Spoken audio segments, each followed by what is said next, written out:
one nation, under God, indivisible, with liberty and justice for all. Roll call.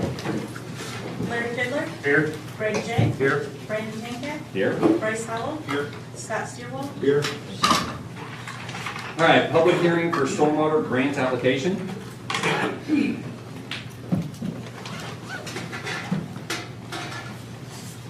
Want me to go ahead and jump in?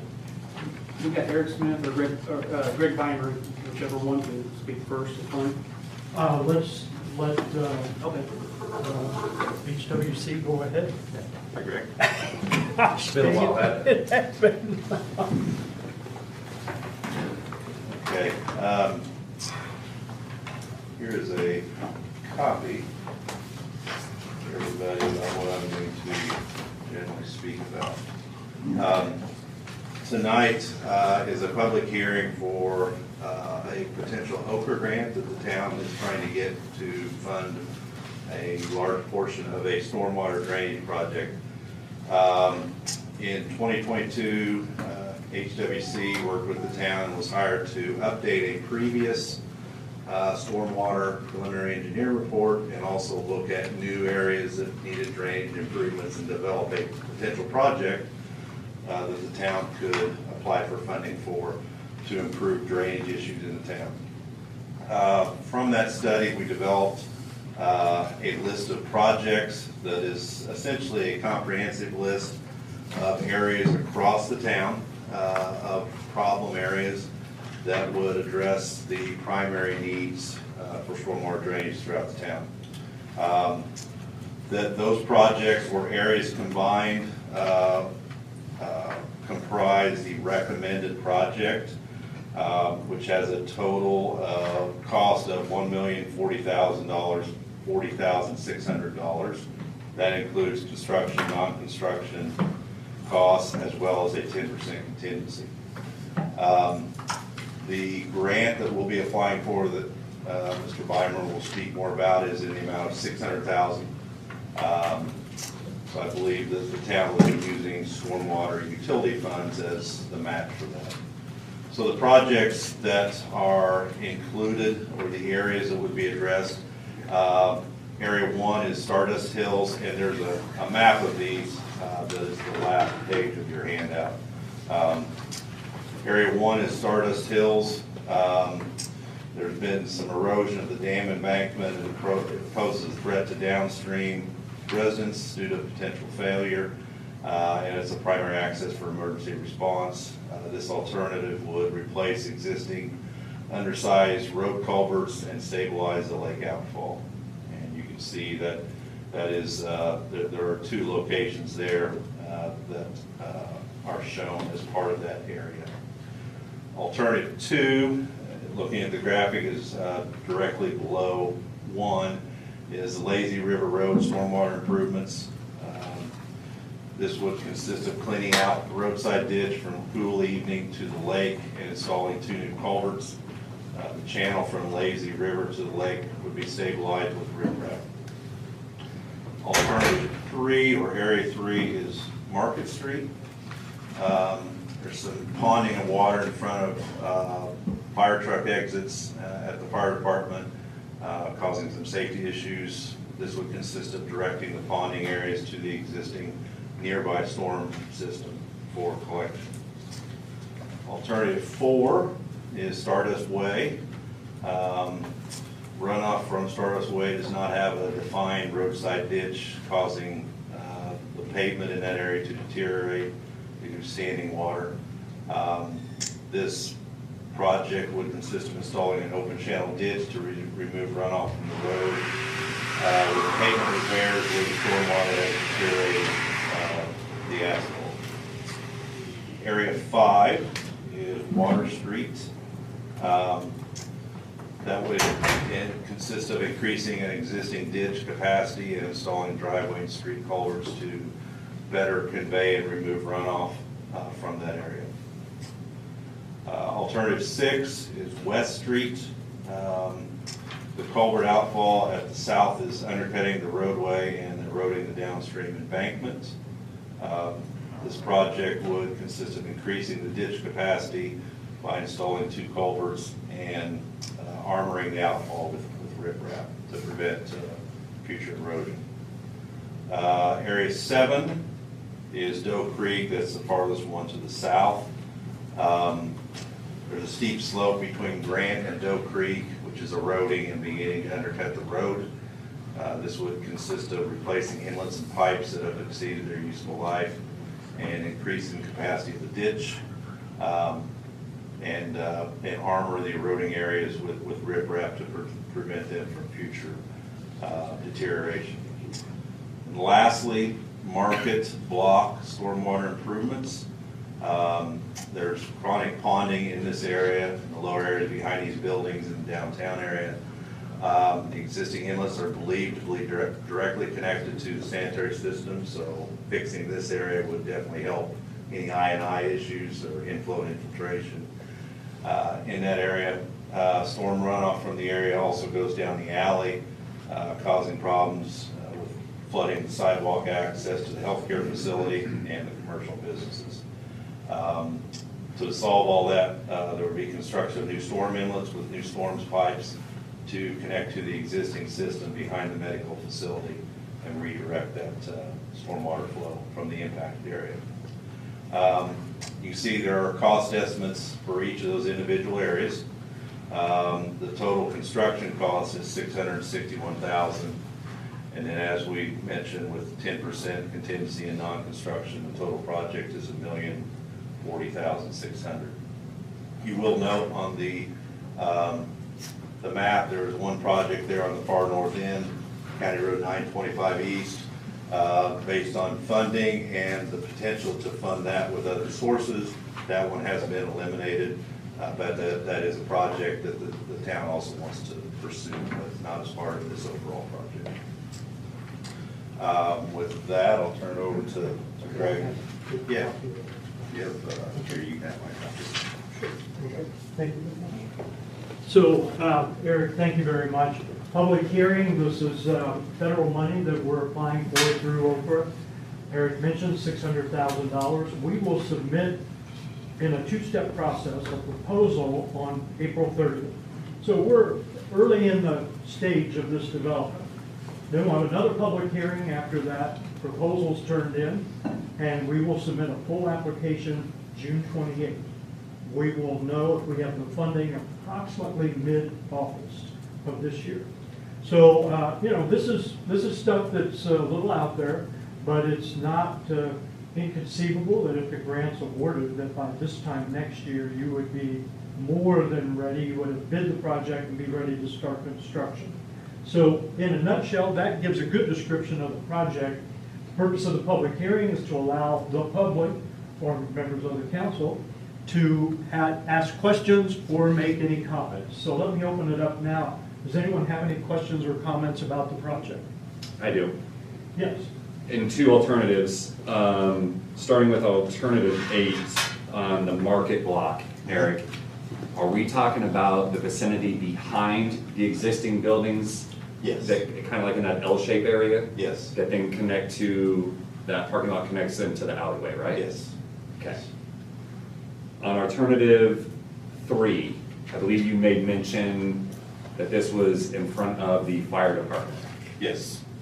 What is going on to have alternative 3 in this scope of work? There's an area there that ponds, and there's no means to collect and convey that water away from that area from our house. So this would allow that area to drain, so you don't have that water standing in front of there where the trucks come in and out. Thank you. Okay. Alternative 4, the Stardust Way, that is the whole Stardust Way road, correct? Yes. Because that is a severe problem. Yes. Okay, just wanted to clarify that. Take that road home every Is day. there a storm water sewer on the south side of Market Street there that is adjacent to the fire department? That I don't know. Jason, you know? There's some type of It's manhole storm there. drain, I just don't know where it Oh, it's goes. great, Yeah. I just don't know where it goes, but but that is a storm sewer. I sure hope it is. I hope it's not going into sanitary. Is that what we're gonna tap into? We're gonna connect to an existing storm sewer that's there. Our guys have researched what's there, so yes, it is going into a storm sewer. Okay. Other questions or comments? Members of the council, thank you very much for your time. I didn't really get a chance to introduce myself, but I gave you all a card. My name is Greg Weimer. We're working with Klein Peter Consulting Group. We've done multiple grants like this over the past 5 years, and we've been fairly successful, so hopefully we can bring this in for you as well. If there are no other questions or comments, we'll wrap up the public hearing. Thanks for your time. Thanks, Greg. Okay, public hearing for additional appropriation.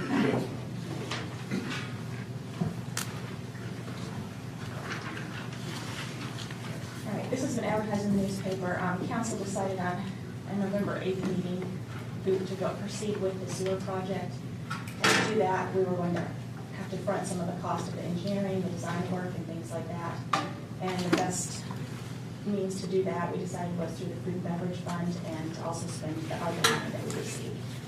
So this is just a public hearing to appropriate that, since this happened in November, it was after the budget process. We need to appropriate that money so we can pay for that project.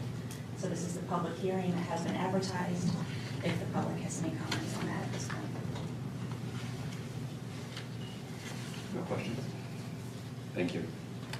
Okay, any additions or deletions to tonight's agenda?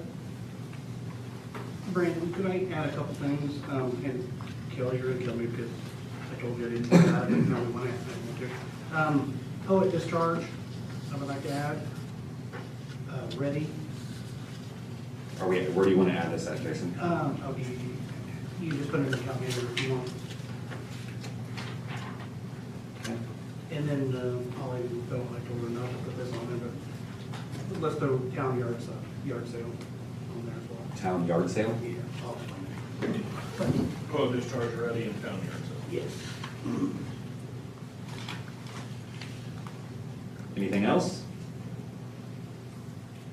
Okay, can I get a motion for the agenda? Motion. Second? Second. All in favor? Aye. Okay. Approval of minutes for the 14th of February 2023 regular meeting. Can I get a motion? Motion. And second? Second. All in favor? Aye. And then approval of minutes for the 28th of February 2023 special meeting. Second? Second. All in favor? Aye. Claims and transfers. From the general, $182,418.22. Is there a motion? Motion. Second? Second. All in favor? Aye. From water, $66,675.33. Motion. Second? Second. All in favor? Aye. From wastewater, $108,766.27. Is there a motion? So moved. Second? Second. All in favor? Aye.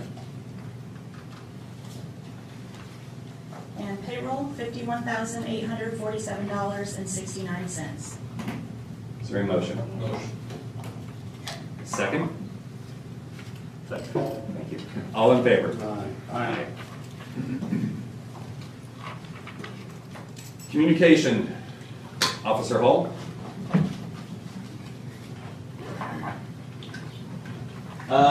Year to date, we're fast approaching, we're almost at 1,000 calls of service, which is right on pace to our 4,000 calls a year. So we're staying very busy.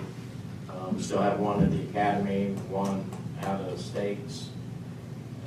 So a couple of, we had one, our SRO resigned, so it's left us with a couple officers, and we're doing a lot of work at one every day. Still keeping up with last year's pace. The SRO contract, This is a contract that is for the second SRO officer that two different school corporations are going to pay for. Originally, one of the questions I had a question regarding when the officer is at the school or doing school-related duties, the two school corporations are going to pay for all those costs. And the only question is during the summer months, when school's not out, who is going to pay for that? And I apologize, you told me that they were still going to pay for that too. So the town's not going to have any out-of-pocket expenses for this second SRO officer. Correct. Yeah. So even during summer months when that officer is working for the town, taking a shift, the school corporation is still going to pay those expenses.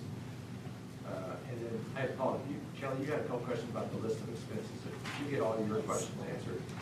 No, in the draft contract that was sent, it states that the schools will cover 50/50, but then it puts a cap on the amounts. And the breakdown that they have attached to the contract is missing some key components. That's where they based their caps off of. It's missing life insurance, workers' comp insurance, vehicle insurance, any equipment for a vehicle, a Wi-Fi monthly fee, and uniform and boots. That was in the other SRO agreement, correct? The first and the other one? I thought you said that. It was in the configuration of how they arrived at their funding. Yeah, but the other one, the town was paying for part of the other SRO, so it was capped at 50,000, but then the town was paying the additional cost of that officer. So if the schools truly are paying 100%, I have concern with those caps because they're missing a lot of key items that they're going to need to have. That would then fall on the town, correct? If it's not outlined in this second SRO contract. Correct. If they reach their cap. Yes, and also that cap, then the cap falls back after the first year, it's reduced. There's no provision in that contract for replacement of vehicles, uniforms, computers, consumable items. There's no plan in there for that. There's also no plan if the SRO doesn't stay for 2 or 3 years, and then we have we hire brand new, there's the additional cost of the academy and the SRO training, and just some other costs associated with a new officer, and there's no provision for that in the contract, so. And if you don't know this off your head, I understand, but their cap that they have right now, what is that comparison to what we're spending at Cloverdale right now? I don't know that. I mean, Just curious if their cap was long or short or. Yeah, I mean, I put together a spreadsheet that was based on what the SRO expenses were. It's also based on some of the, the cost of the new officer and things like that. And what I had come up with was the first year would be 95,000, and I believe they have 88. Yeah, they have 88 for the first year, and I came up with 95. And then each additional year was closed. I had 67.4, and they had 63 it was capped off at. But again, that does not provide for any consumables. So do you think they would agree to those extra amounts, so we don't have that expense? I don't know, it's getting so far in the season, they may just, if we don't get it through tonight, they may just waive it until next season. Because, I mean, we're already in When you say season, you mean school year? school year. Because at this point, we would only have somebody online April, May at the schools, and they'd be paying the 3 or 4 months or the summer months. Yeah. So, I mean, there's a potential chance that they go with somebody else. So, I mean, I understand her concerns, but I mean, consumables are consumables. I mean, even if they're paying 100%, there's parts of it that we're going to have to absorb. I mean, unknown expense. What are we, like, right now, what would we quote unquote be observing out of the Cloverdale? I'm sorry. Like he said, there's some of it that we as a town are just gonna have to absorb, so as, for our Cloverdale SRO right now, what are some of those expenses that the town is absorbing at the moment? There's not a cap on it. It's, well, the school pays 50,000, up to 50,000. So what I do is I just bill the school up to 50,000. Once they hit their 50,000 mark for the year, then the town just, well, let me explain a little bit. The town fronts all the money, 100%. Everything is run through our budget. And then quarterly, I bill the school for any expense that the SRO incurred. And once we hit the 50,000, we stop. And it just depends on depends on what year they're at as far as SRO, if they're just beginning, if we send them to the academy and training. It depends on what type of insurance plan they have. If they have just a single insurance plan, it's a certain amount. If they have a family plan, obviously it's more expensive to the town and the school. There's just different things like that. Is there an SRO identified for this position? There's one that's interested, but he hasn't been identified as that position being his. And he's applied for it? Does he require additional training, or is he capable of hitting the ground? He has to go to what, there's a tier 1 and a tier 2 academy. The tier 1 is what most of your merits are. The state allows the marshals to have tier 2, which is what about 90% of your SROs are in the state of Indiana. The tier 2's about half price, right? It's like a $500 academy versus the rent $1,000, ain't it, for? It's $1,040 for the first year. And then there's also an additional SRO school, that's $500. And the schools always pick that up. Or they have so far. Up to the $50,000 cap. Up to this yeah. one, yeah, they have. So then outside of, let's call it everyday needs, there could be a potential that the town does absorb cost if we go over that cap. Possibility. Possibility, but we also have that possibility in the current SRO contract with Cloverdale, correct? Yes, the current one was set up for the town to pay for part of that on purpose. Because Yeah. we utilize outside of. Yes, and this one we are for sure gonna go over because they didn't include in that price vehicle insurance and all those things that I listed. So you can almost guarantee it's gonna go over. So it is my opinion or recommendation that we add these provisions into this contract. You could approve it tonight with those additions. And if they don't want to accept it, they don't have to accept it. Because I don't think they've signed anything. No, they're waiting on Yeah, this. yeah, so I agree with that. I mean, you could approve it with the change of the spreadsheet, with the additional amounts. And then approve tonight and then give the balls in their court to, there's no. Because it sounds to me like we was only off about, 7,000, 5,000, 5,000, or something like, yeah. because you said 194 and we had 88, 89. Yeah, they said 88 and Correct, 90, I said 95 95 first year.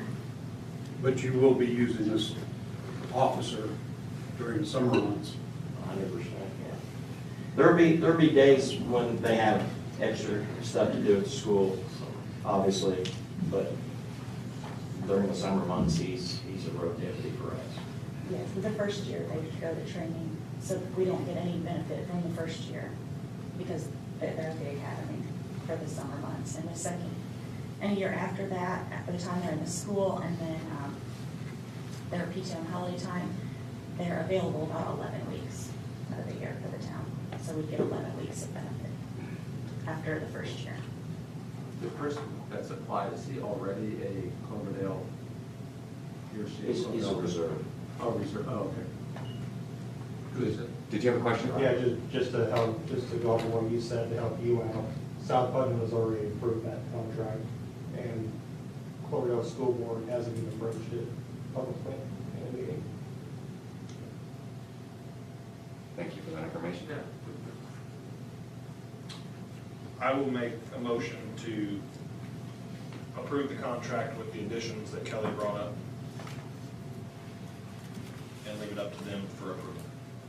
Is there a second? I'll second. All in favor? Aye. That's all I got.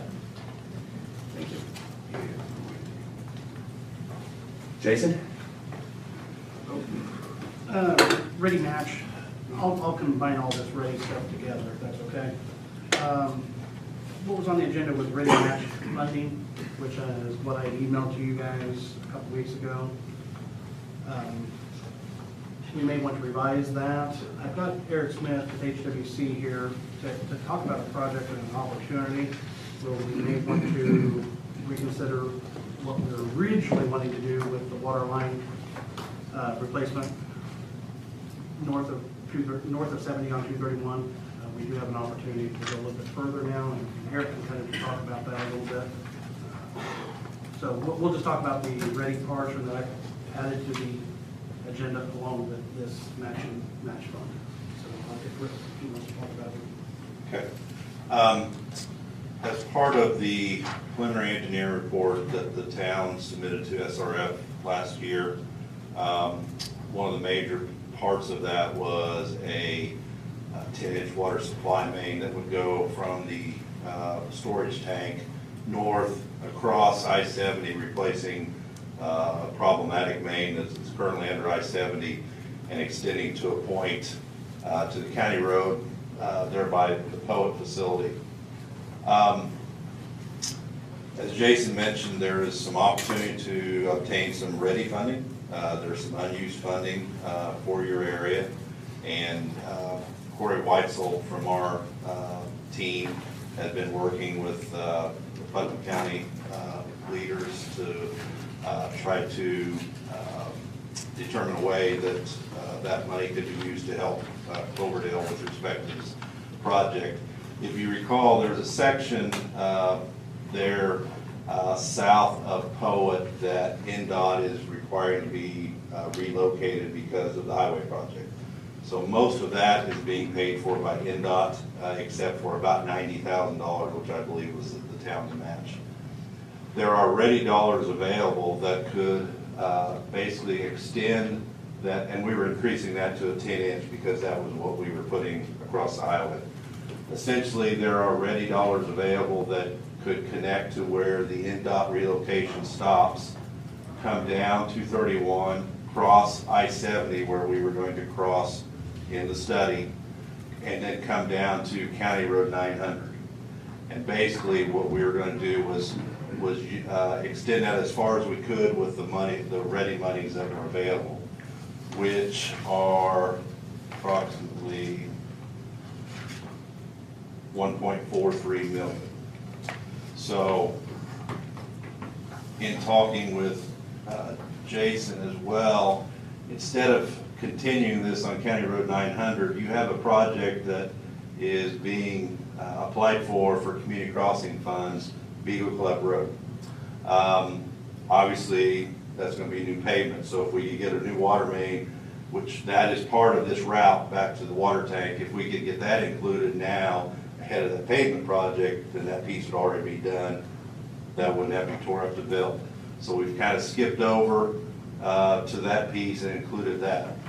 So the total cost for this project, so south of NDOT relocation, and then skipping over, including what's on Beagle Club Road, is construction is $1.534 million, and then including all non-construction costs, $1.869 million.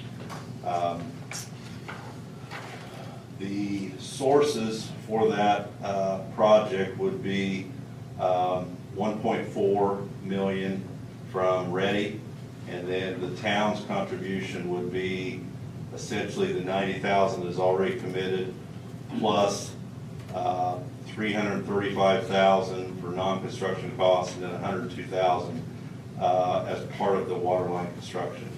So essentially, to get $1.4 million, the town would put in a little over $500,000 and then when the SRF project is approved, nothing north of I-70 would need to be completed.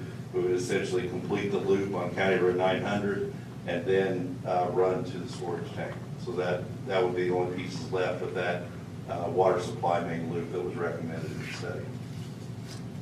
Jason, anything else that I've missed on that?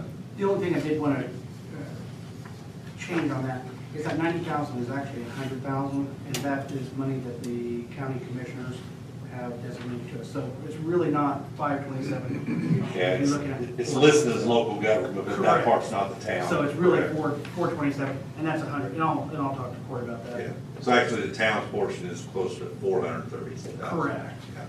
But we do have to, it's, I think, 106,000 is what we had to come up with. Yes. So there is about 6,000 we have to Yeah, still the come town up for portion that was portion. 6,000, the county, I think, edit was Was 100,000. Who would be the engineer on this project? We would. Okay. And who would have to borrow a contract to get? Well, Kelly was investigating that today. And again, and I haven't had a chance to talk to all of you, this is, the whole process has been very fluid. We found out last Wednesday evening about 10 o'clock that these additional funds were going to become available, or potentially available. I called one of the engineers that night and talked to him about it, because we actually have to do a presentation this Thursday. So HWC has been great about trying to get this all worked up for us, get us some new numbers. And as late as just yesterday, it was Kelly's idea to relocate the east of Eagle Club Road. So we've put a lot on the engineers here at the last minute, so I do appreciate what you guys have done to accommodate. It's going to significantly reduce what you have to borrow from the SRF when you do that project.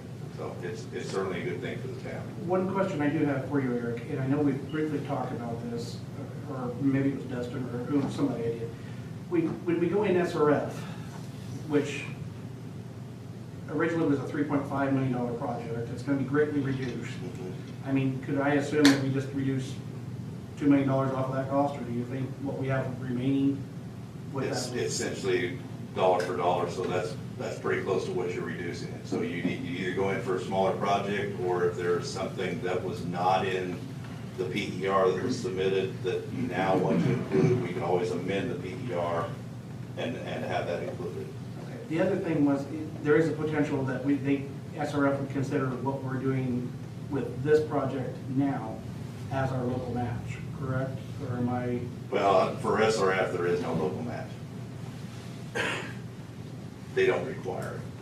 Okay. Does this?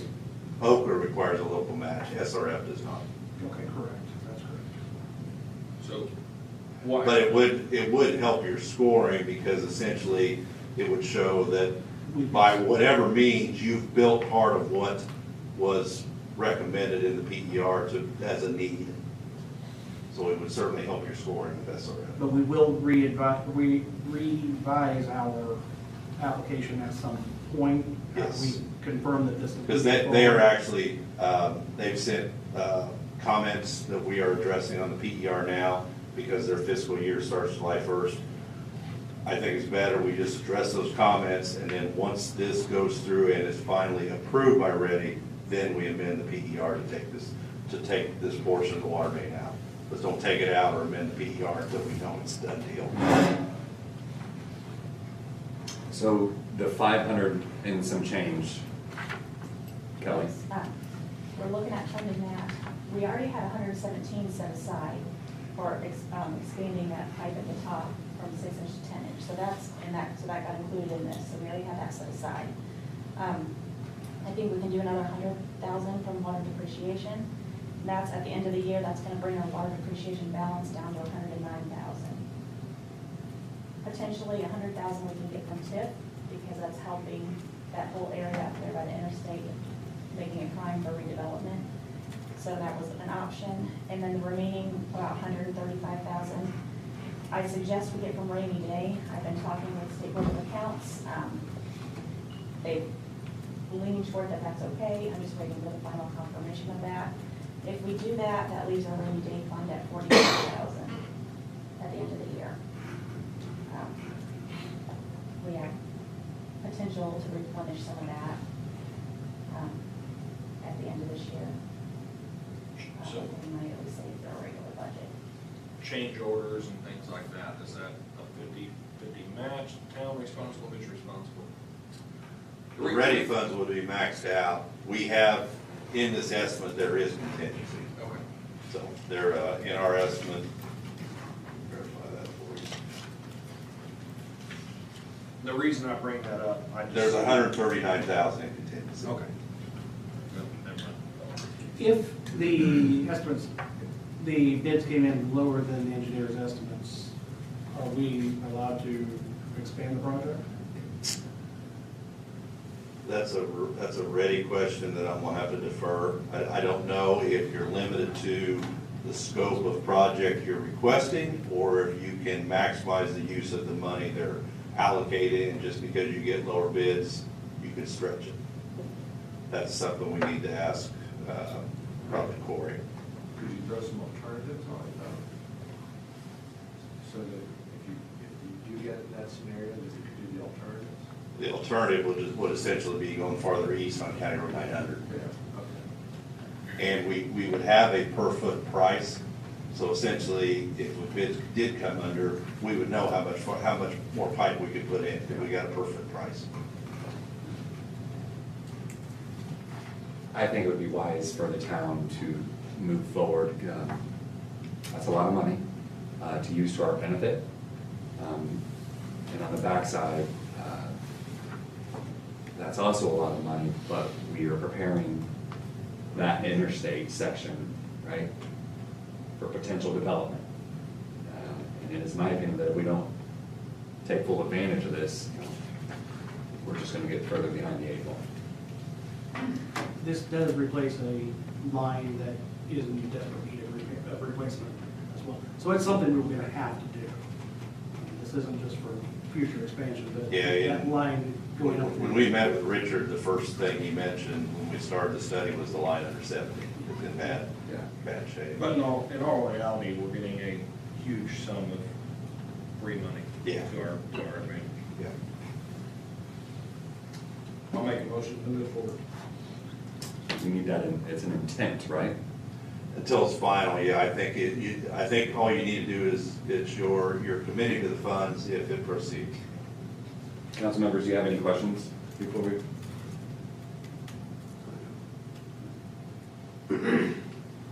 Then I will make a motion to move forward if funds are available. Is there a second? Second. All in favor? Aye.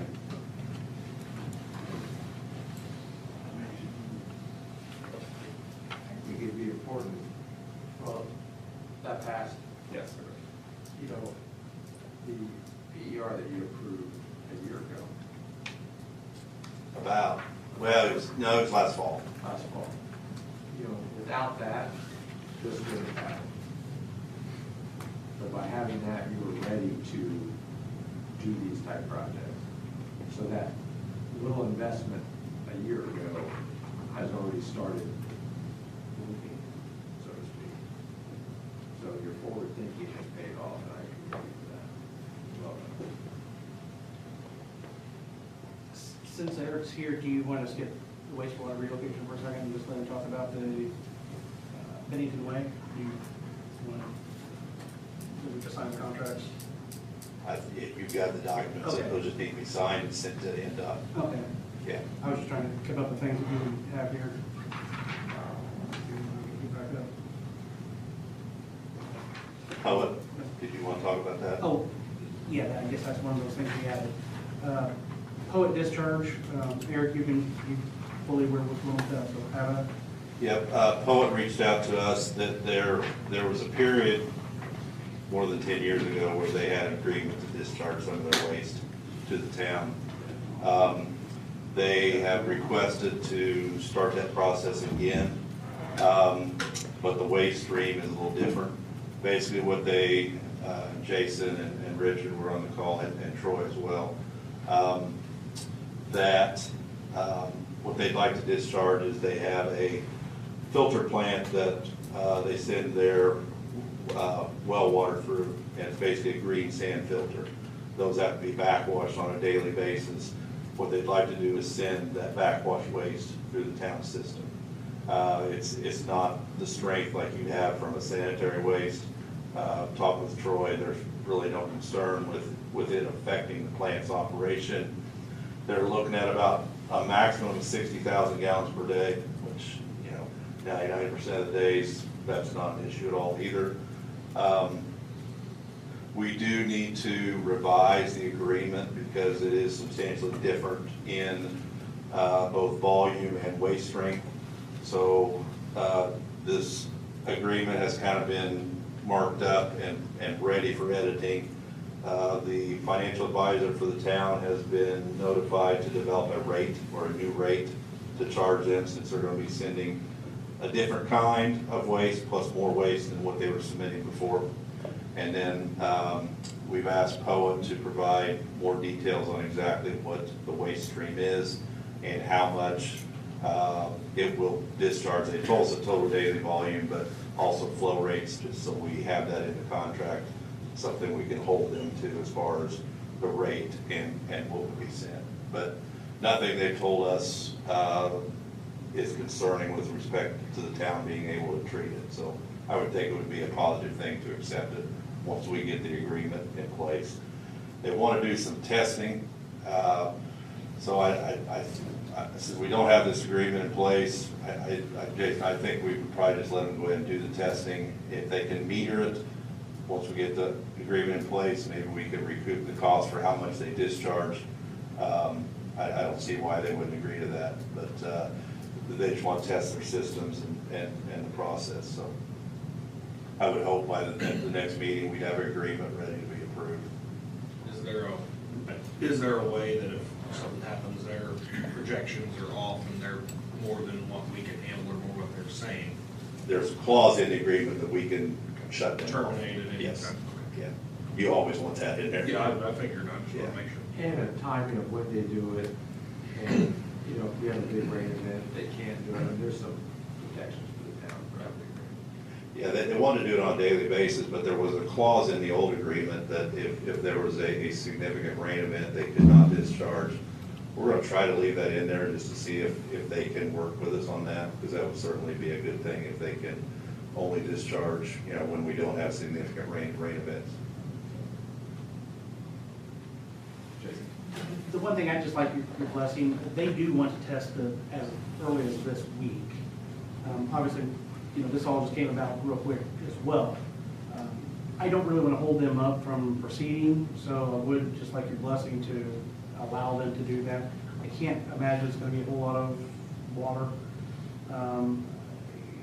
And it's probably not even worth trying to keep track of at this point. They are going to be a good, once this is all set up, they're going to be a good customer of ours for many years, I suspect. It should be a nice revenue stream. So as just a goodwill gesture, I guess I would recommend, but I would like the blessing to just allow them to do testing. Is that the updated contract there? It's a marked up version of the old. Okay. Yeah. The contract we have is not even with POET, it's with Ultra, which was the original ethanol plant. So we don't even, we've never had or at least we could never find a contract with POET. So I think that we're kind of just operating off of an Ultra contract or trying to go off of that, so. I think we could have the language worked out probably within the next week or two. They're not gonna start production until June, so we got a little bit of time, but like I said, we're just. What was the makeup of the wastewater? It's backwash waste from the green sand filters. So basically, mostly what's going to be in it is iron. So it's anything is just going to settle out at the plant, so it's not going to be an issue with them treating it. But question I have is there any chance of anything else from POET getting into that system? We will have protection that says that that's the only thing they can send, and we still will test it. So that if they do send something, what they said is they have a line coming directly from their wells to this green sand filter plant, and then the backwash waste, there will be a pipe permit that'll connect to the old connection. They're saying that's all it is. Obviously, if something is detected that is beyond that, again, we have the clause to shut them off. That's your protection. Any other questions from council members? Does anybody object to them begin metering as soon as next week per Jason's request?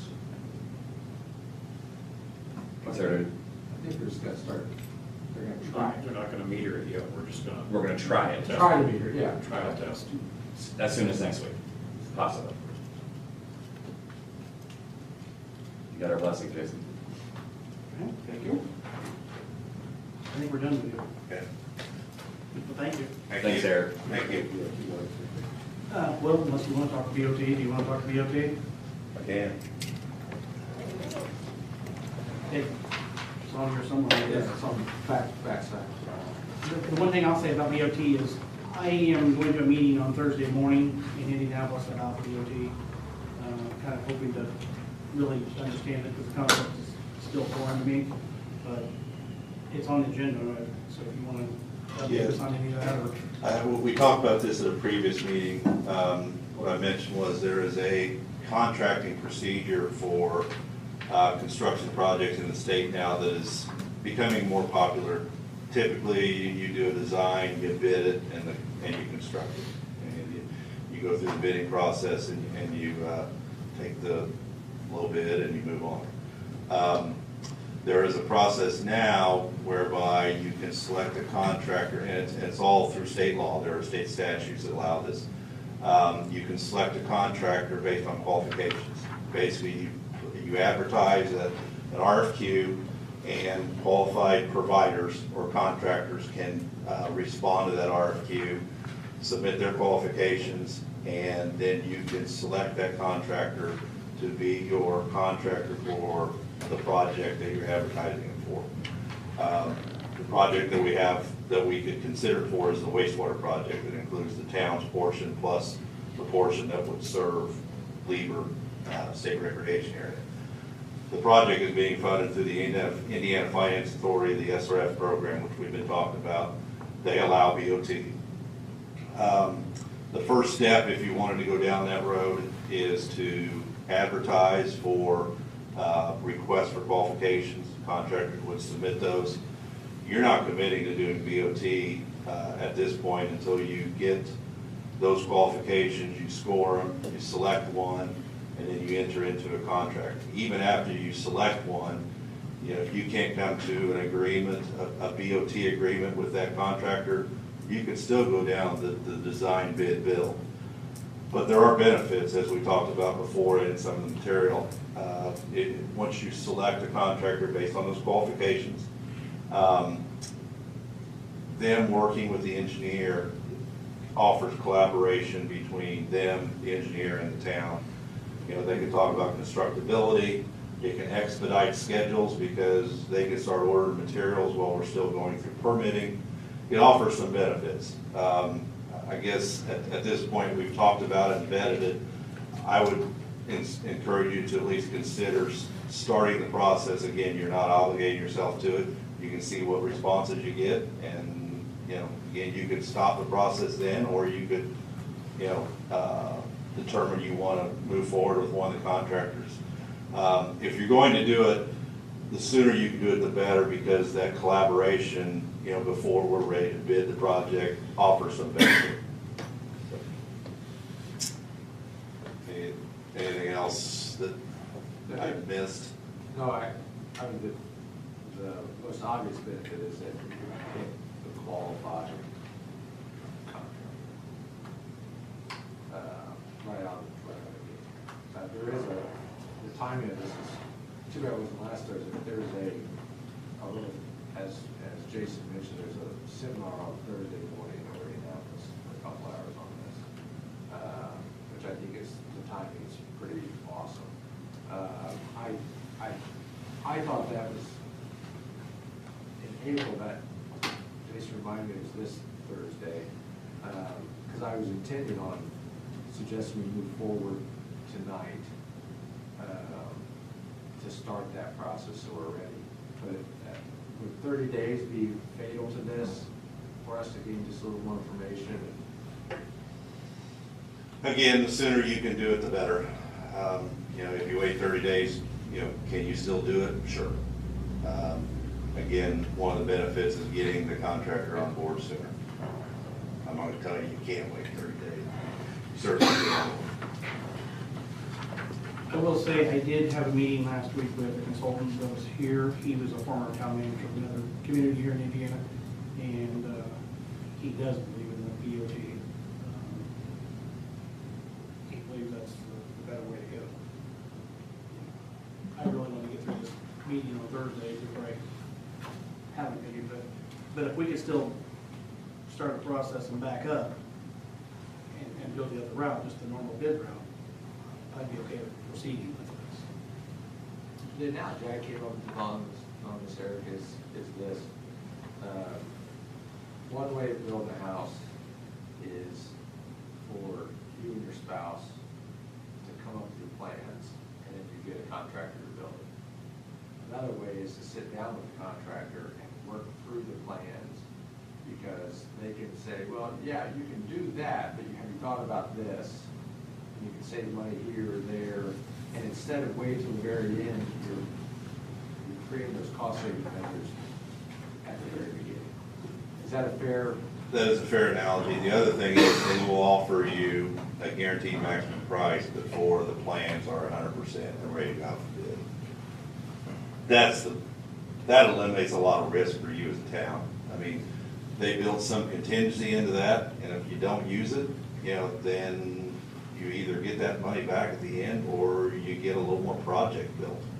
So that's certainly some risk that can be eliminated by going this route. And by starting this process, we're not financially obligated, tied. It's just, hey, we're giving you the verbal. Like I said, you could do the RFQ, see what responses you get, maybe agree to interview a couple of the contractors that you feel are best. You can stop the process, say, HWC, just continue to bid it, we'll do it the regular way. Or you can say, let's go a little further down the road and see if we want to do it. I think that's the better way to go at this point. You want to make a motion on this? I'll make a motion to go ahead and move forward with it. Is there a second? Second. All in favor? Okay, we'll work with Jason, get the advertisement and get the process started. Thank you. Okay. Thank you. You sure you're done? I think so. There's that one Anything else, last item. Jason? There's that one last. There's that last item that they did. We'll be done in an hour, and I heard you're buying dinner, so. Come on. Thanks, Eric. Thanks, sir. I know we've kind of bounced around, and I apologize, let me just to get them done. But we'll go back up to the Poet wastewater relocation, just wanted to update you there. We do have the engineering on that, the design, the specs. It was sent out to 3 contractors to get quotes on that. I hope I'll go back this is just that project that we just have to take around with daylights. So it's about engineer's estimate value 22,000? I think 24. 24,000. Sorry, I didn't have that here. So it's a pretty small project, but we're just anticipating these quotes to come back. It doesn't have to go through the full bid process. But I did request 3 contractors to do that. Relocation. Bennington Way, we proceeded with the contracts and getting all of that ready for that project. I've not had communication with the contractor yet, but I'm anticipating that to start making that really soon.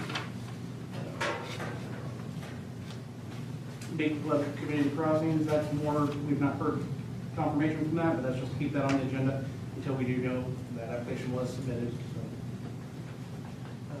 Lead and copper inventory, that's another one of these ongoing things. I will say that we did have a contractor that does work for us. We met with them about 2 weeks ago. This whole lead and copper inventory, just to remind you what's going on, the federal government's requiring us to do an inventory of all of our service lines in town. It's not just us, anybody in the municipal utility across the country. We have to determine if we have lead or copper in these service lines. So, actually Rebecca's done some work on this and done a great job, but we're gonna have to put a list of every utility customer in town, and we're gonna have to determine whether they potentially have lead or copper. And there's a bunch of different ways of doing And it's not all about physically seeing it. If the home was built after 1985, I think it is, we know it doesn't have it because it was banned before that. So we can eliminate those homes, but there are some homes that we're going to have to actually vac out. If you're familiar with the vac machine, it's just a big thing that just sucks all the dirt out of the ground. And we're gonna have to physically look and see if that, on the customer side, if that is copper or lead. We do have a contractor that actually called in the locates. He agreed to do, I think it's 10 homes over, Brandon is over in your area, back on the backside of you. That we're just gonna sample there, and he just wants to see how long it takes to do 10 homes, so that he can start bidding these throughout the state. So, but he's just doing it for us for the cost of gas. And I said, do it. So there's 10 homes that we're gonna get done for basically free. But we're just, all we are is just a test site for him. Now, maybe a contractor we come back to and ask him to do more for us at some point. But he has called locates in, and they're gonna do that here next, I would say within the next 2 weeks. So we'll have a lot better idea then. We'll also know what we've got in that area. We may not find any lead or copper at all. Hopefully we don't. But that process is going to be an ongoing process, and you're going to hear about this for the next couple of years. Any questions about that, or I guess that's all? Oh, well, then I do have one thing I added with the yard sale. Yeah. I really wouldn't put this on there, but the Stardust Hills and the downtown, or Main Street, have agreed to do a yard sale, a townwide yard sale on May the 11th through the 13th. So it'll be a nice little project. Where's that being held at? Just everybody in the So board. it's not, okay. Yeah. I know that they were talking about having, allowing people to even have it set up behind the ice house. So I would say if you don't live in town, or if you don't have a garage or whatever, you might be able to set it up there as well. But it's a project, and Dave can probably speak to it later, how they're handling it, but anyway, just giving you a heads up on that. Thank you, sir. Jason, were you going to talk about the Poet Relocation Engineering, the bill for Curry? Oh, we can. We had initially, I think that was under the claim, wasn't it? No. No, it was not. We initially had a $10,000 contract with Curry Engineering to do that was the water line from Poet to basically where NDOT is. The contract we signed was $10,000. In this process, if you remember, we talked about this 2 or 3 different times. It went from the west side of the road to the east side of the road, and then it went from the east side of the road to the west side of the road. We've had 4 different changes in that. Well, the invoice came in and it was $33,000. So substantially higher than what we had initially signed a contract. Now, obviously, we didn't have a choice but to get our engineering done, but it is substantially higher than we had anticipated in the beginning. So was this our engineering or NDOT's? It was our engineer working with NDOT's engineers. Now, in their defense, there was a lot of, it was a mess. So, as I called the other day, one of the bidders that's building the new project with Curry said it is the worst set of site plans he's ever seen in his life. No depth of cover, no elevation, no any of that. That was on the sewer. Yeah, but, I mean, and his exact words, you wanna know why you guys have so many change requests? It's the worst set of plans I've ever seen. So we went from 10,000 to 33,000. It's a problem, a big one. Well, part of that was, I'm not defending anybody in this matter. There were changes. It got moved to the east side, which was the logical side to be on. Honestly, there's a lot more room on that side. But they didn't want us crossing, at that point, they decided they didn't want us crossing the fiber and gas line, which is on the east side.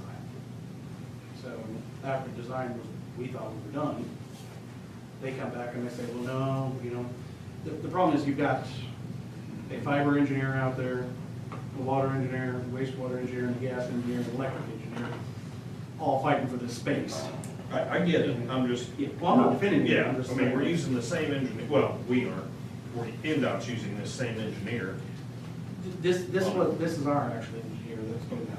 Well- But they're working with their in-house engineer. Curry is the one he's talking about. Correct. That submitted him the plans, and then he's done it for 40 years, and in his words, this is the worst plans he's ever seen. So is this gonna be a problem moving forward also?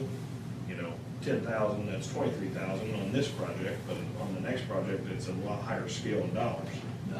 Well, on this project, there shouldn't be any more engineering at all. Well, no, on this one, yes, but the one that they are now bidding, Yeah, that's done. Yeah, there should be no more engineering involved with this. Because the engineering on both the water and wastewater are done. even adding the additional that we just approved.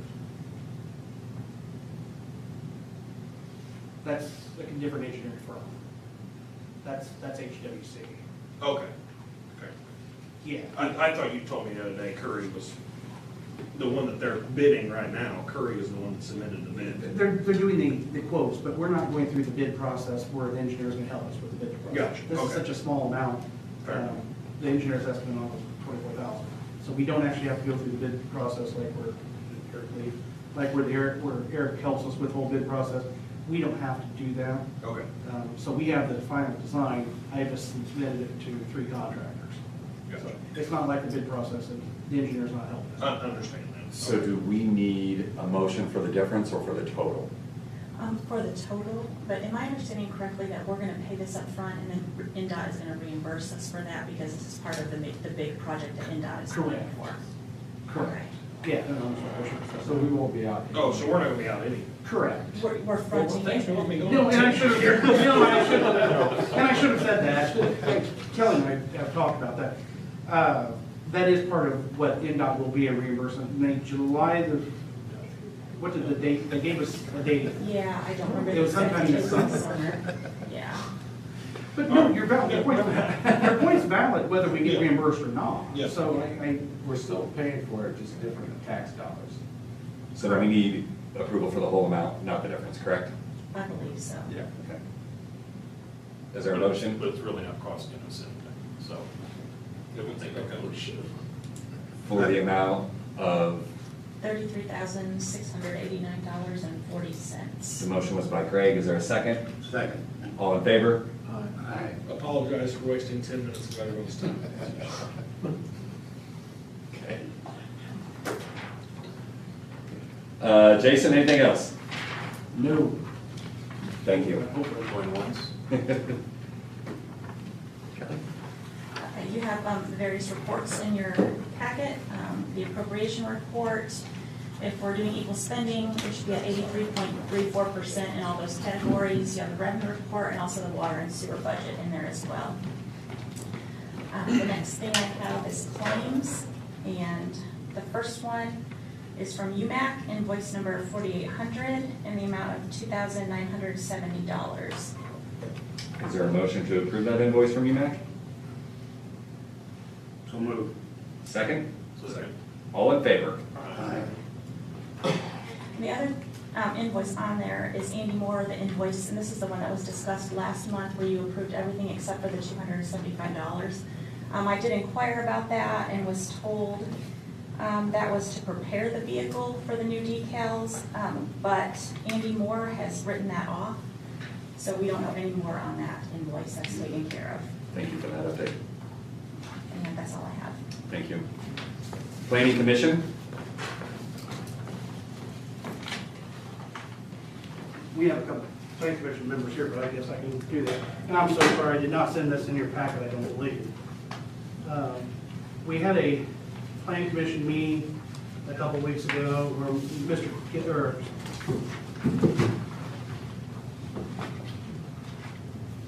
Invest Putnam Inc. requested a rezone of those parcels on there. Okay, he's actually, I hadn't seen this yet. This is Good. from the engineer. Okay, good. This is the first I've seen this. I knew he was working on this. It is a rezone request of these parcels along Stardust Road. The Plan Commission did vote unanimous to send a favorable recommendation to the town council for a rezone from R1 to B2, correct? Or B1? B1. B1. Let me get it correct. Yeah, R1 to B1. Part of the Plan Commission's request was not to rezone the entire parcel, but just the part, and Mr. Geddard had it obviously surveyed. This does not include the part of the, that is the lake.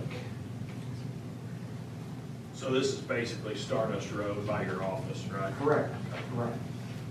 The only addition or correction might be there on the drawing from the engineer is the fact that there is a parcel directly west of my office that is 2 lots that are current, right now are being rented.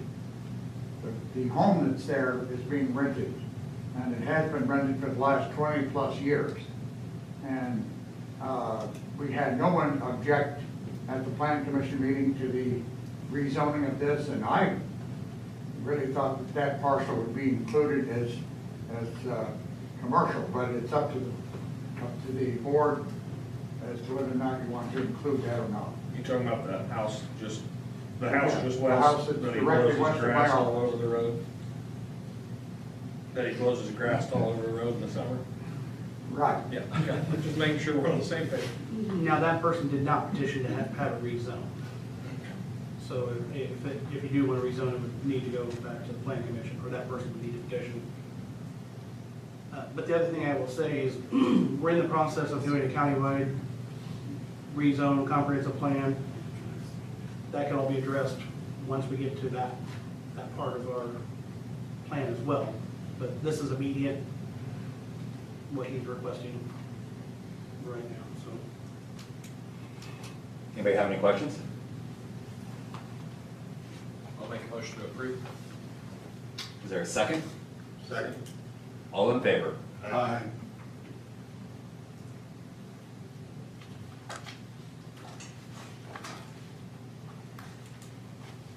Thank you very much.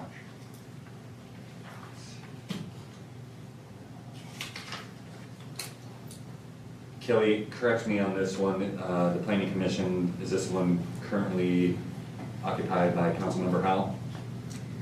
Yes, there's a vacancy vacated by City Holland that is an elected official or a town employee spot. Bryce is on there, but he was elected to the planning commission before he was elected to town council, so he's technically a citizen member, he's filling that role. So what the planning commission had talked about is possibly having Bryce resign from his citizen position and be reappointed under the elected official position, which would open up a spot for a citizen to be appointed later. And who does the appointing? Is it council or president? The elected official position would be appointed by the town council. So I would like to make a motion to have Bryce Howell resign as a citizen and to be reinstated as an elected official. All in favor? As president, you can't make the motion. Would somebody like to make the motion? Motion, that we go ahead and Thank you. transfer Bryce from the Citizen, citizen to the elected position. Second. all in favor? Aye. Thanks, guys. I was just trying to give Bryce a chance to protest a little bit, so. So that does leave a vacancy for a citizen member of that committee, and that is appointed by the council president. So if anybody knows anybody interested, or if anybody is interested, please reach out to the town for that vacancy.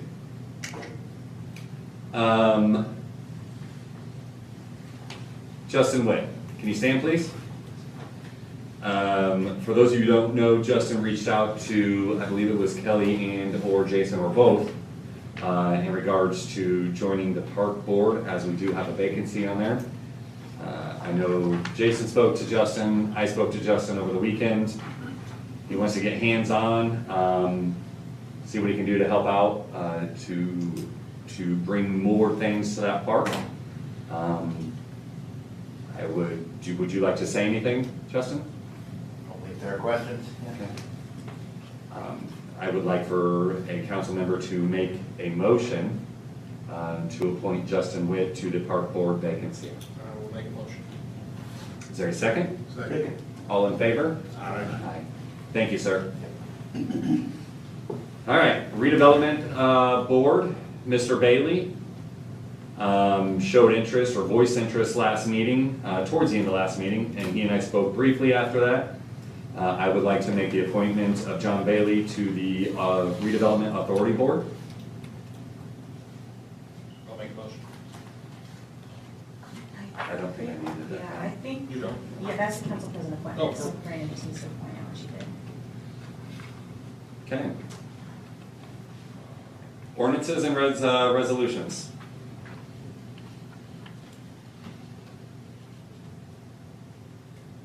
Should I go ahead? Sure. Okay. Ordinance 2023-1 is a county ARPA sharing fund. What this does is basically it creates a fund. The county has given us, where is it? $331,796 of their ARPA money to go towards our local match for the community crossings, the Bennington Way project. And per State Board of Accounts, I needed a separate fund to designate that money, where it came from and where it's going to for accounting purposes. And so this ordinance creates that fund. Is there a motion? Motion to go ahead and create that fund. Second. Thank you. All in favor? Aye. This is an ordinance, and this is technically the first reading. If you would be okay with going ahead and waiving the second reading, so we can get this fund established, since the money is already here, that would be wonderful. I'll motion. I'll second. All in favor? Aye. Okay, there's 2 copies of both ordinances for the entire council to sign, and then there's a waiver of second reading that Brandon and I need you to sign, and there's 2 copies as well. Thank you. The next one is Resolution 2023-2, and this is the ARPA plan. When the federal government gave all the towns ARP money, one of the requirements was that before we spend it, there has to be a plan in place. Council has decided, I think back in April, we decided, which was recommended to us by AIM and the state, that we take the standard deduction of, what's it called? The revenue replacement standard allowance, and then you can use that in accordance with the federal and state guidelines. So essentially, since we are getting ready to spend some of the ARPA money, we had to have a plan in place, and this resolution outlines that plan, that we took the standard deduction of the revenue replacement and that we're going to use it in accordance with state laws and federal laws. We make a motion, we accept the plan. Is there a second? Second. All in favor? Aye. There's 2 copies of that as well. All right, and then the last one is Resolution 2023-3, and this is the additional appropriation resolution. This is what we had the hearing on at the beginning of the meeting, and this allows us to appropriate the ARPA money and also the food and beverage money to pay for the engineering and the design work on the wastewater project that has been talked about. Okay. I'll make a motion. Second? Second. All in favor? Aye. 2 copies of that as well, please. Anything else, Kelly? That's all I have, thank you. Okay. Old business. Build and operate transfer, We talked about with Eric, 54 East Market Street. I have done nothing with that. I do want to talk to the owner about that. That's the sidewalk, but I have not had that conversation with him yet. With some of But I would the, like to keep that on the agenda for next meeting. Okay. with some of that, I mean, obviously, that stormwater stuff we talked about before, would that eliminate some of this? Not those areas. It's not in No, this okay. area. Just want to make sure. Okay, new business, Library Express. The Putnam County Library, you should have that in the packets also. They're doing these little buildings, and you should see a picture in your packet of what they're doing. They set these buildings up and allow people to order books from the Putnam County Library. They bring them to them and leave them in the building.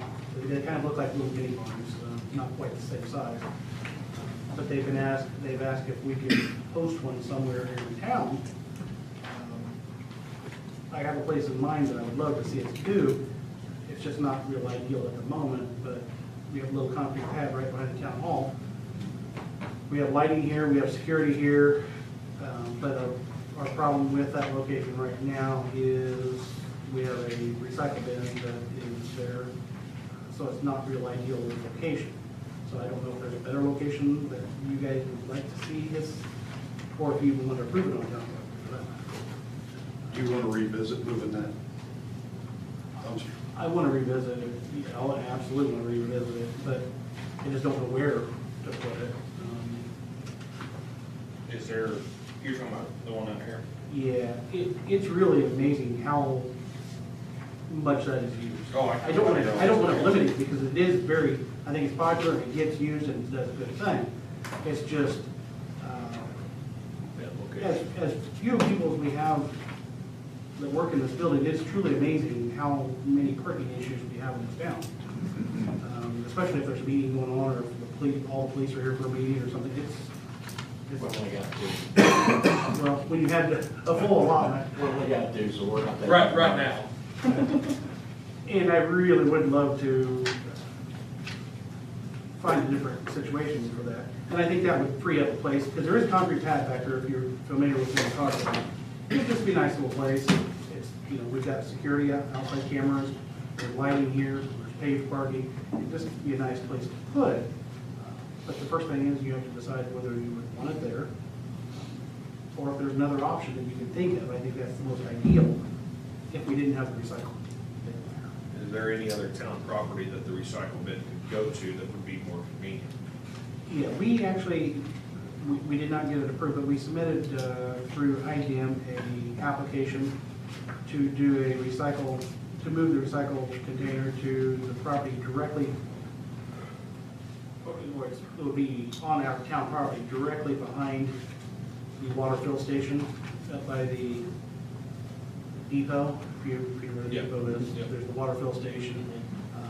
You really have to have a pretty wide drive for a recycle bin. The reason is when they come in and they drop it, they'll drop it, pull up, and the next time they come in, they drop it and then they pick Another one. and then up. So it has to be pretty wide, but then it has to be even a little bit wider to allow vehicles to put the recyclables in both sides. So it's a pretty wide. The only access now is Haynes makeshift road, right? Correct, and that's a whole nother issue. That is a private road. Now, it's kind of been used for access to the water fill station already, and you can make that argument that it's being used, but, the other thing that I'm not necessarily as excited about is it kind of takes it away from the residential area of town. Right. As I'm putting it in kind of more of a commercial area. Well, the other thing that concerns me of putting it out by the depot is the lack of security and what else is gonna be dumped at the dump site. Yeah, but that doesn't, we had a mattress. I understand, but here we have security and it's lit and it's out there it's pretty remote and I have a feeling it would become a catch-all for garbage. I mean, I'm not opposed to looking for other sites in town. I don't think there's anything that we own at this exact moment. Does it have to be on town property? Not necessarily.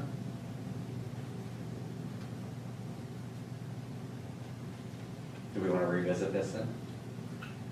Well, I know that the library is really Pushing. wanting to see if we can do something. Well, I think we could move with the library. We've got the spot, even if it's a little inconvenient with the dumpster there to resolve that. At least we provide a spot for them to set up. Could we give it a temporary spot until that's resolved? Is that fixed in the ground or is it just sitting on top? It just sits on the ground. what it is, I would call like a mini barn, a very small, It's a small barn. shed. It's a big little free library. And it's a nice thing they're offering. I know Russellville has one, I've seen it in Russellville, they have it behind Tri-County Bank in Russellville, so What- I've seen theirs. What would be the problem, the little grass spot, the parking spots that are from the dumpster on, and then you go out, there's the grass spot in between the two driveways. What would be the problem with that temporarily? I mean, I don't know, I mean. I know if you it's put it not in on grass, concrete, but Yeah, I don't know that I have a problem. I But don't know how handicap accessible these things are anyway. that's, but if you faced it this way towards the concrete, have it right on the edge of the concrete, You still have a 2x4 lip though, based on this picture, unless you do some improvements. The property that's just north of Casey's, there's already something there now. It's got a nice little drive-through area, it's right off 231. That's being sold, it's under contract. It's under contract. Okay. Is that, you're talking about the little parts building that's right there already? Yes, right there. that's, Yeah, that that's, property is for sale. that's probably getting relocated to our Oh, it place. is.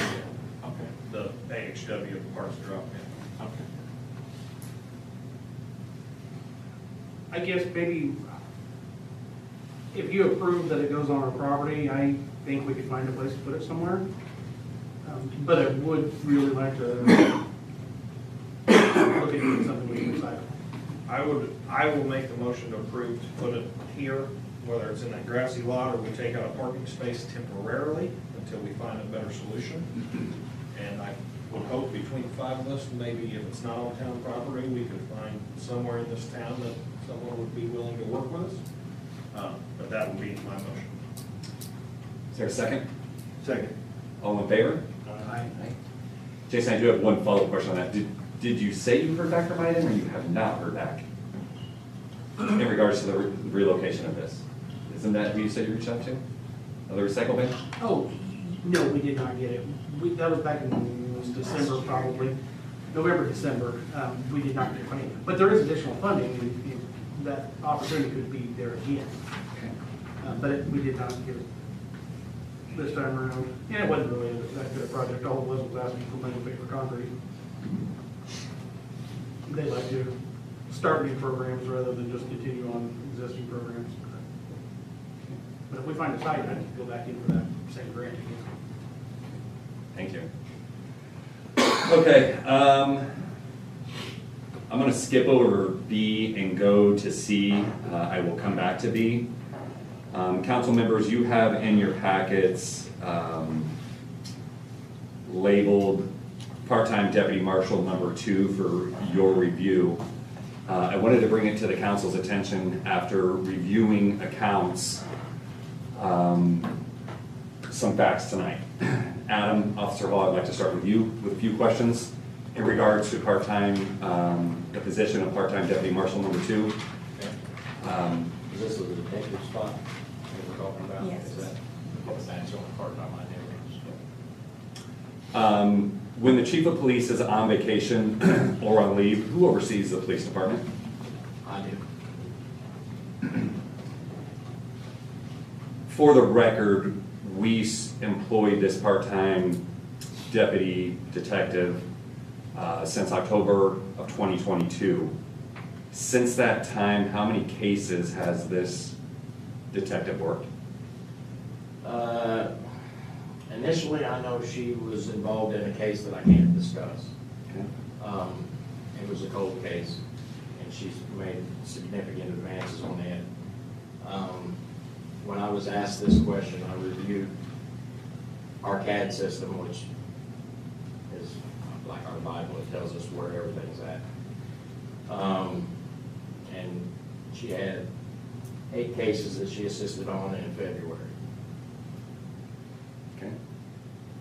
Anything in January? Not according to my CAD now, I can't answer for something I haven't seen. I can just go by what the CAD shows. What about the month of March today?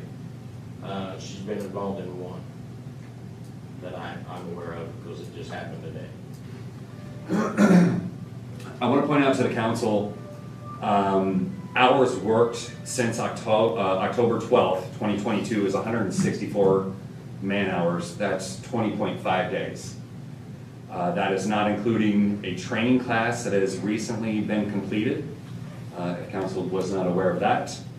Out of a possible 609 hours, which is 76 days, not including holidays. My opinion, and the reason I bring this to the council, the reason for the low number of hours, again, as in your packet you will see, is we as a town do not have the budget in place to fund this position. This employee is currently being paid out of 3 accounts, again, as you've been provided in your packets, for the hours that they do work. You will see that we're just a bit over $5,000 out of the accounts that this employee has been paid out of. And that is to date minus the training. I would like to reiterate that.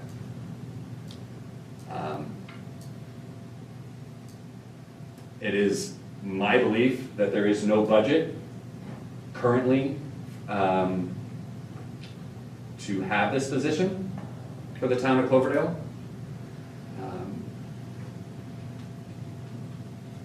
If you recall back in the fall, when it was approved by the council member or the council, we were told by the town marshal that this employee would be paid via the prosecutor's office. That is in fact not true. We, and Kelly can advise on this, we haven't received funds from the prosecutor's office since our undercover officer stopped working for the town of Cloverdale. So I would like, if you guys have any questions for either Adam or myself or for Kelly, to ask those questions in regards to this position. Why do we no longer have an undercover officer working for the town?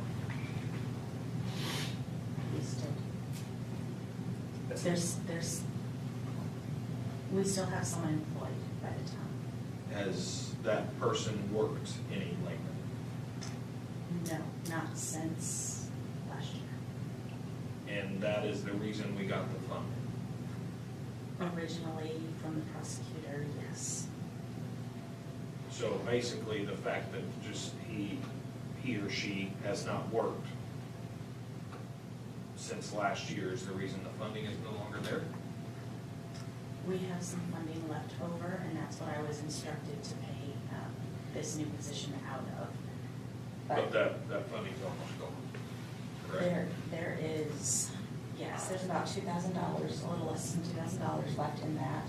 But the hours that are being submitted are not prosecutor hours. Since they've started working, only 13 hours submitted have been under the prosecutor funding. The rest has come from the town's funding. So why, and Adam, if you do not know, why are we not utilizing our undercover agent at this point? I don't know. I'd have to defer on that because the undercover projects Steve oversees, so I'm kind of out of that wheelhouse. But basically, the portion of the budget that is being funded by the drug, okay, from that, which is what we were told would fund this position, that's not being replenished at this point in time. No. It would have been replenished by now because of the following year, correct? Is it a yearly budget or is it a? No, this was a one-time, given of funds, and I was told when we get low that maybe he would ask for more, but that's the only instructions I received. Who needs to ask for more? I was told that by the marshal. So the marshal needs to ask for more funding?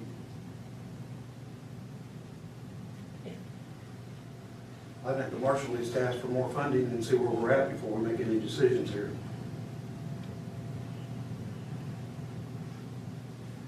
that doesn't solve that's just prosecutor money.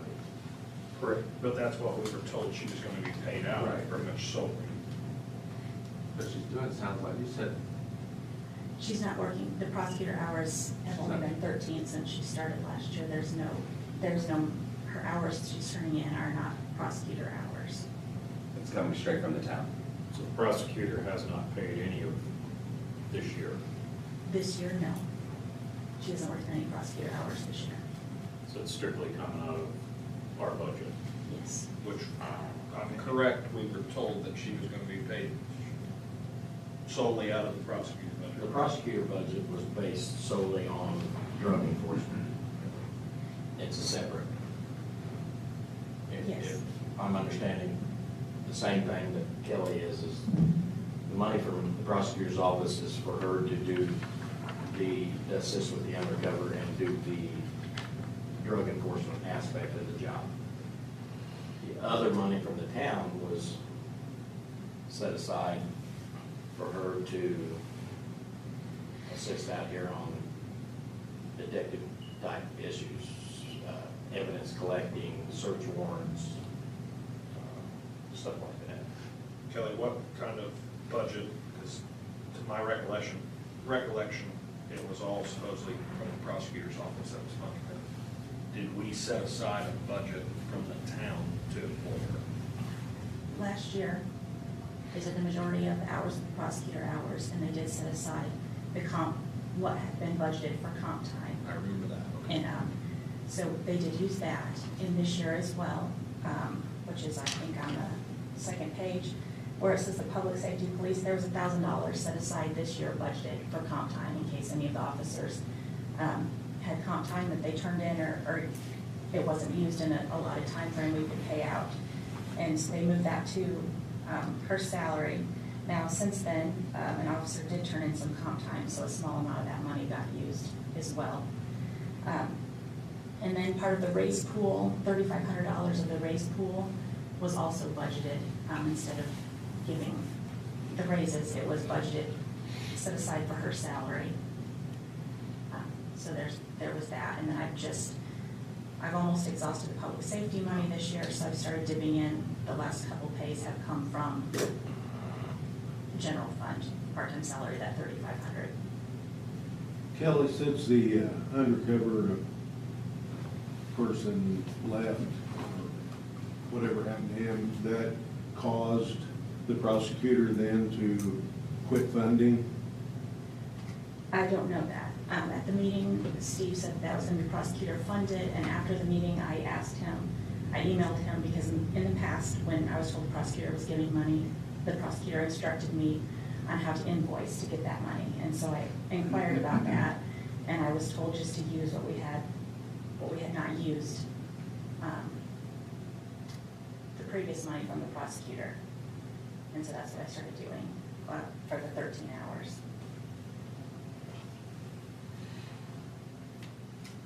Anybody have any other questions?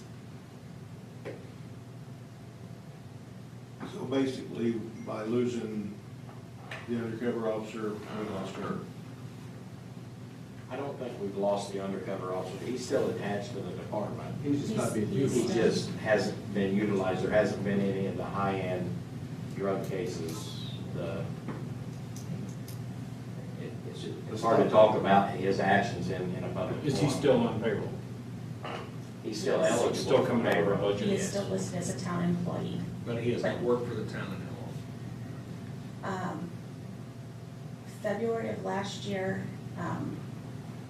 he stopped submitting regular timesheets, and I got one timesheet right before Steve talked with the prosecutor. So we last paid him in February, and we hired her in October. How did she get hours? I guess that's the question. How did she get hours if she wasn't working related to if the undercover wasn't working? Which hours are you talking about? Well, how did she, I don't understand what's prosecutor related versus town related, because it's supposed to all be Okay, prosecutor. town-related would have been when she was called out to assist with search warrants, the gathering of evidence, the vehicle thefts that we had, she would come out and DNA swab evidence. She would process evidence, assist the officers in process. That's where she was generating the town money, from what I'm understanding. The prosecutor money is totally separate.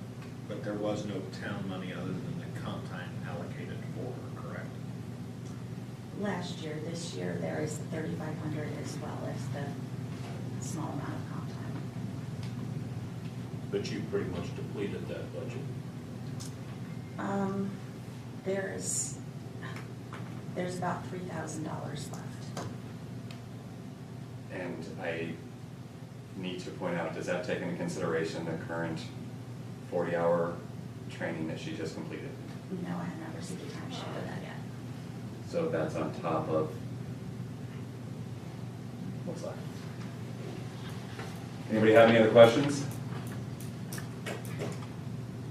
Since I can't make a motion, I would like a council member willingly, if this is what they choose to do, to make a motion to eliminate this position from the town of Cloverdale. Before any one of us four make a motion, I want to say it very publicly that some of this needs to be explained by the town marshal. I will make a comment on that. We are a town, and we have business to conduct, and it's tough to conduct business when the department head is continuously on a month's vacation here and a month's vacation there. That is why I asked Officer Hall at the beginning of this if he was in charge, if the marshal was on vacation or on leave. Well, my concern is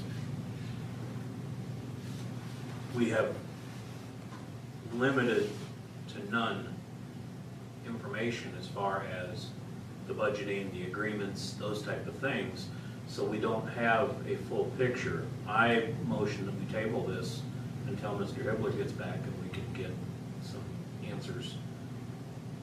Well, Kelly has laid out what money we have left, what money has come in.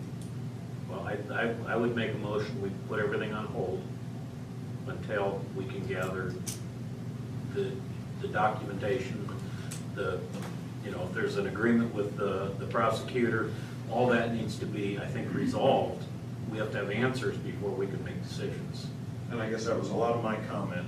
My biggest thing is right now, from everybody that's being said, until we can get those answers, we don't have the money to pay her. That's why I'm saying put everything on hold. So And she's on hold until. I would motion. You got a motion on the floor right now. You got one motion. How do I do that? If I want to approve his motion but add an amendment to it. Okay, you can do that. Yeah, you do that. I will make a motion to approve Greg's motion, but I would put amendment to it that she is on leave until Marshal Hibbler is back in town and can clarify where the money's coming from and what's going on. I think we have a comment during if the president's so loud, we have a comment to be made by Mr. Hall during the discussion period. Is that allowed? It's permitted by the president. If we put a freeze on this until the chief returns, do we have enough finances for her to put her minimal hours in this month or not? What is her minimal hours? I was under the impression it was 5 hours of pay period. That's 10 hours a month.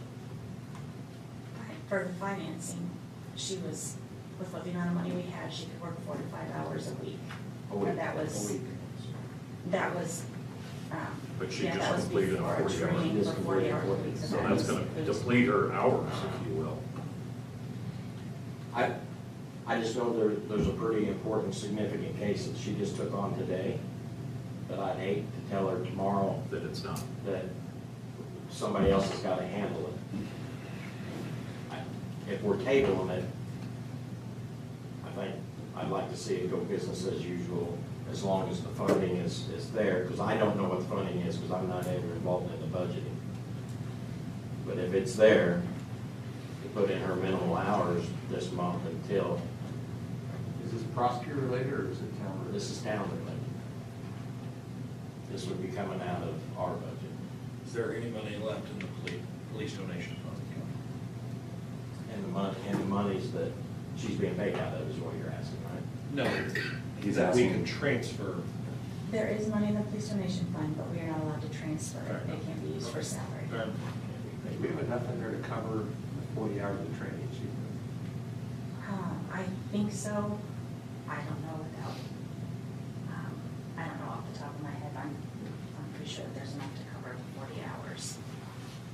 She's making 19 an hour? 22. 22.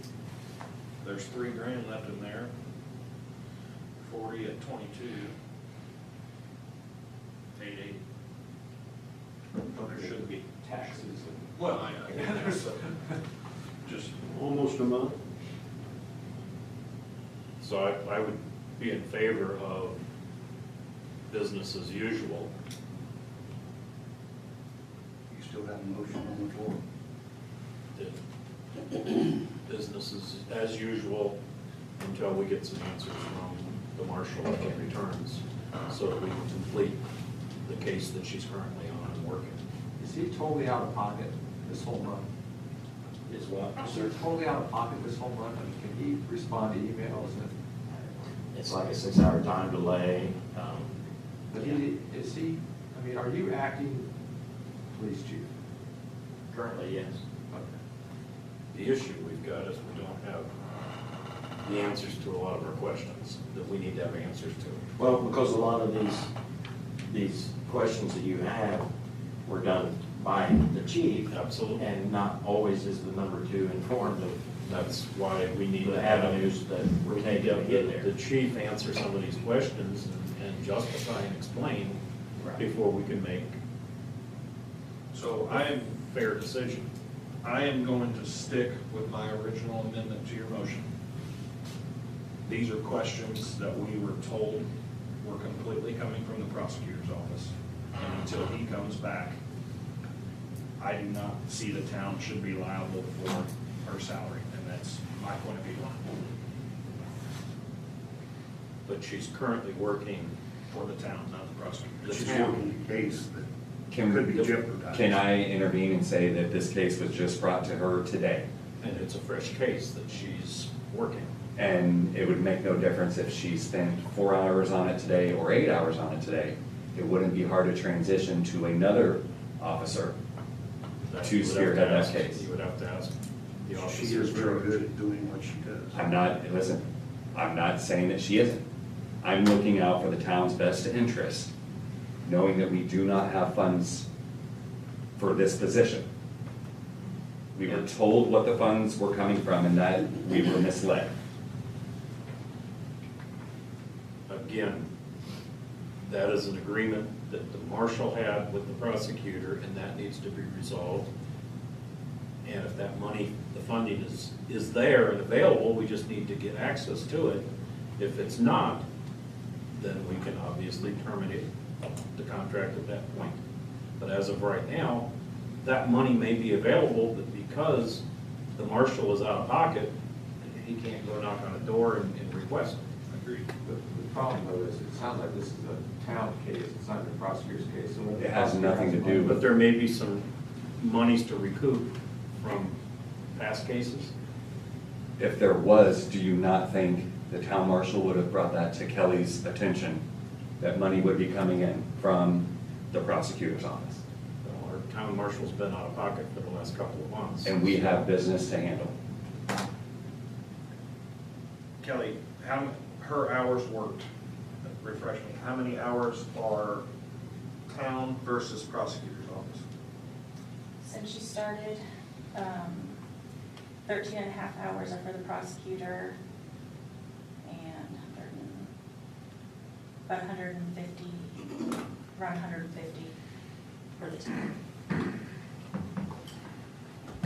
So again, I'm going to stick with my original motion. It is up to the rest of the council to not approve it, but when we were told her funding would be from the prosecutor's office, and it definitely has not been, I agree, Greg, questions have got to be answered, but I don't think it's fair to the town to continue to write her paycheck when we were misled on where it was coming from. That's my last piece, and you guys can vote to do whatever you want.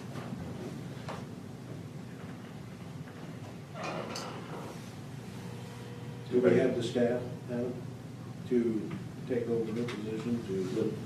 The problem is there's issues that don't allow Transfer a transfer of this type of case to either of the two. I mean, it's just me and Officer Warren, and there's issues that we can't work, conflict of interest. So then do we get the county or state involved? In this case, it was presented to them. It is a possibility that we could ask for assistance on that.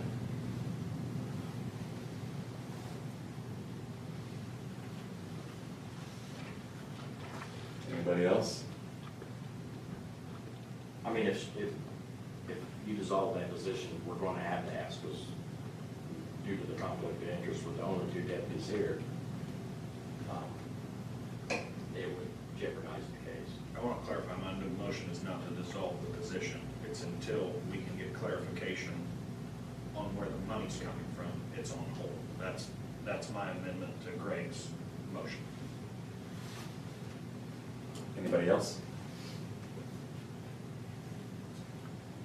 So we can move her position into unpaid LOA or however, until, as we move along? Well, let me, Kelly, is there any with, and I'm sure there's not, but with Sam being at the academy, Chief being gone, you losing an SRO, is there any budget anywhere else to pay her?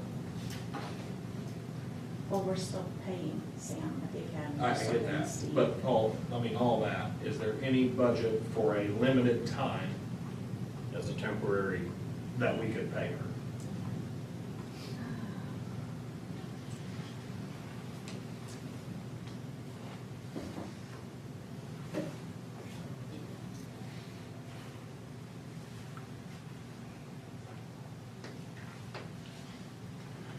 There is, I'm trying to think if we could do additional, let me think about this.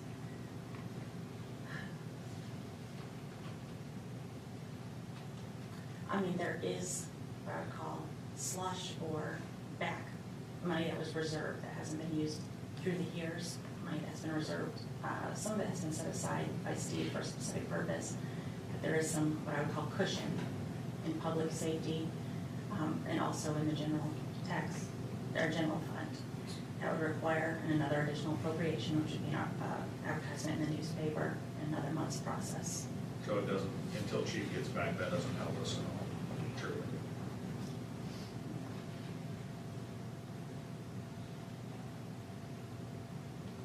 Anybody else?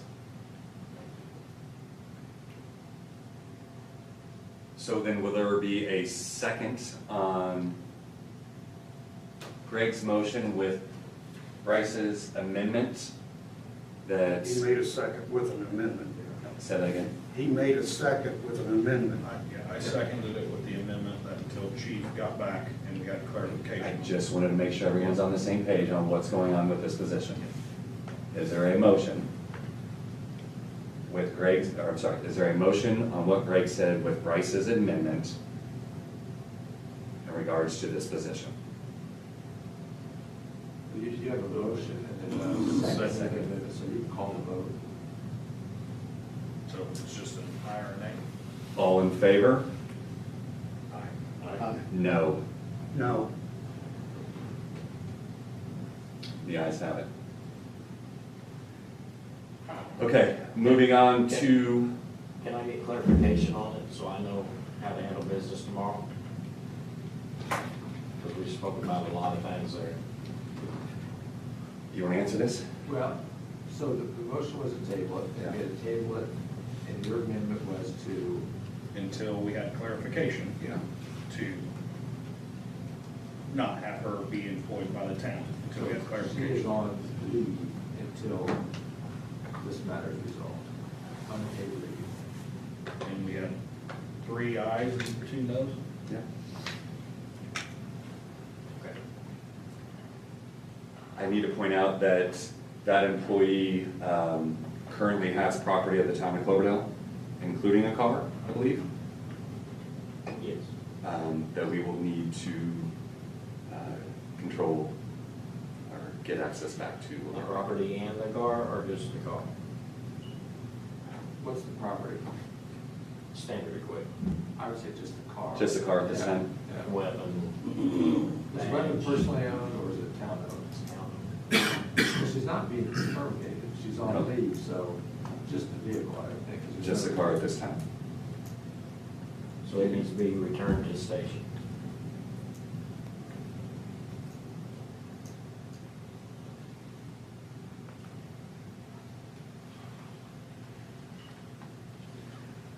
Okay, going back up to B under new business is the topic of safety board.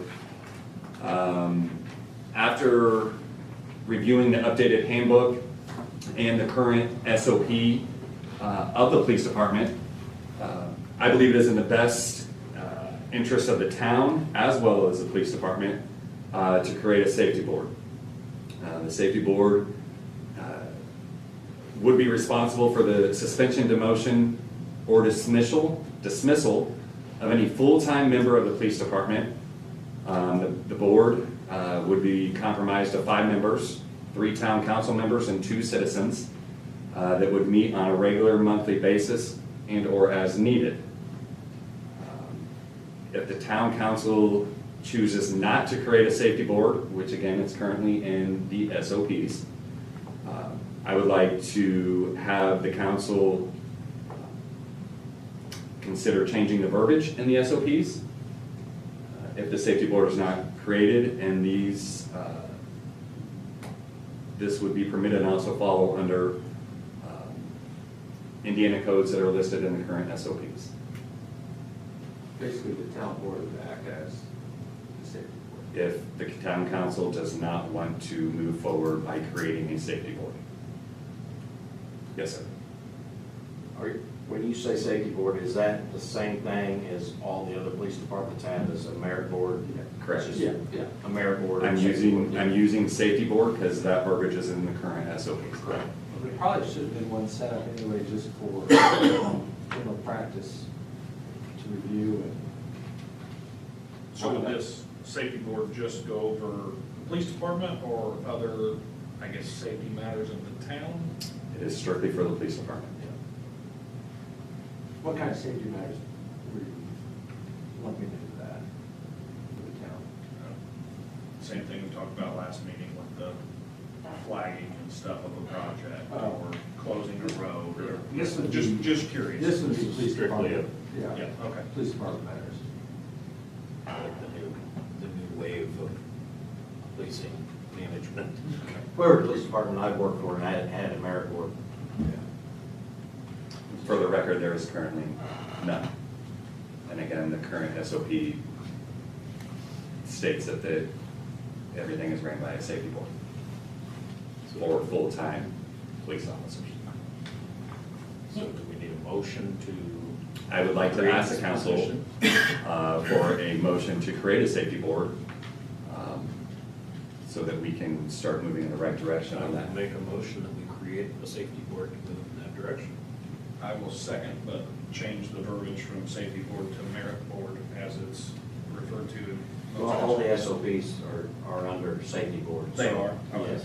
All right. So it would be, Okay, then I'll make the motion to create it, or make the second to create a safety board. All in favor? Aye. And to change the name, that's something that is. So- That can be addressed during the review of the SOPs. You can call it merit safety board, whatever you want to call it. But currently, in the current standard, the SOPs, they call it the safety board, correct? correct. So the safety board will be responsible for reviewing and updating the current SOPs. In our April meeting, we will elect the 3 council members and 2 citizen members to be the 5-person member of the safety board. So if you are interested, please reach out to Kelly and and let her know that you are interested. Okay, moving on, citizens' comments. We, the town, received a thank you letter from Jim and Pat Steele. Kelly, you have that over there? You can read it if you want, or if you want me to read it, I can.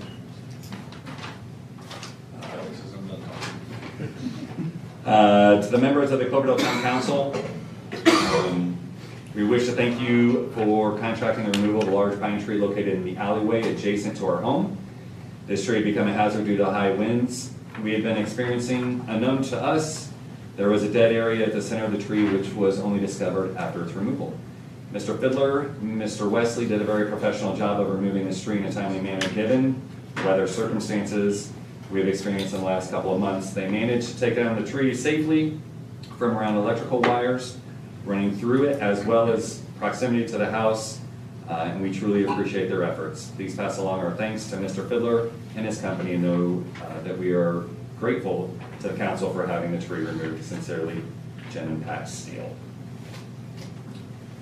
Starters Hills HOA.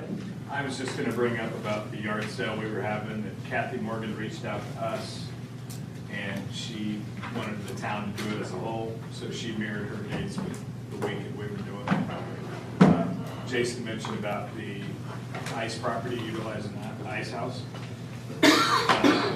Kathy is working on that. I don't have anything to do with that, so if you have any questions about that, reach out to Kathy Morgan. But yeah, that yard sale is May 11th, 12th, and 13th, and it looks like it's a town-wide yard sale. So, Thank you. thank you. Council members? Oh. I think town has an ordinance saying that we have to have a permit for a garage sale or yard sale. Is that waived for this community sale, I guess?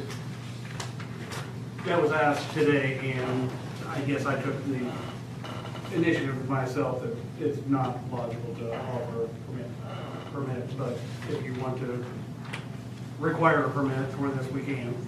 I've not even seen if it's in the town code, but it's. There's no sort of insurance or liability on the town from having a townwide yard sale. We're not sponsored, we're not doing it, but. It's not Just just pass it along. sanctioned, it's just. Are we, are we?